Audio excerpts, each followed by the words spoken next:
Ma meilleure amie et ma sœur. Aujourd'hui, j'écris pour te dire courage. Enfin, je t'ai déjà écrit un slam en anglais. C'était très beau, mais je pouvais pas le poster. J'ai commencé par décrire ta douleur et à quel point tu souffrais. J'ai même parlé de tous ces soirs où tu cherchais désespérément un peu d'espoir au bout du couloir.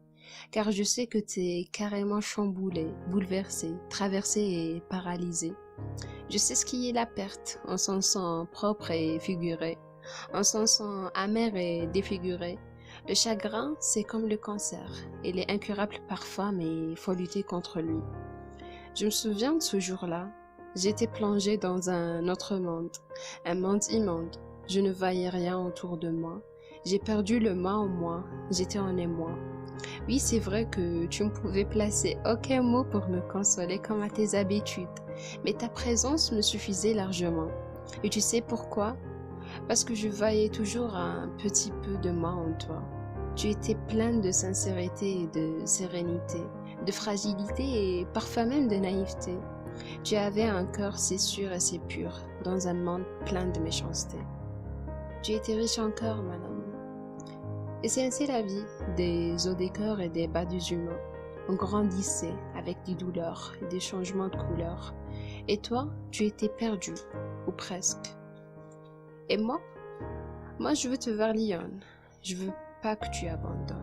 Allez, sois pas trop conne, t'es déjà championne. Je sais que tu t'en fais des tonnes et rien pour toi ne fonctionne.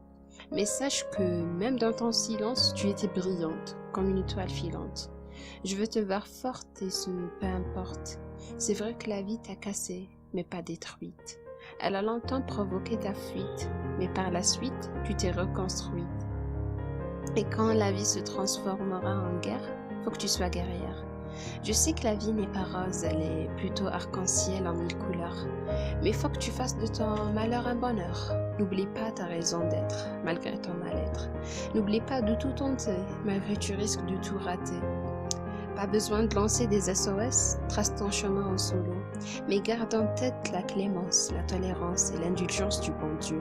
Fais de lui un ami éternel, il ne te trahira jamais. Et c'est comme ça qu'on reprend vie, comme de la magie. On reprend le plaisir de vivre, de sourire et de rire. Alors enfin mon ami, merci. Merci d'exister.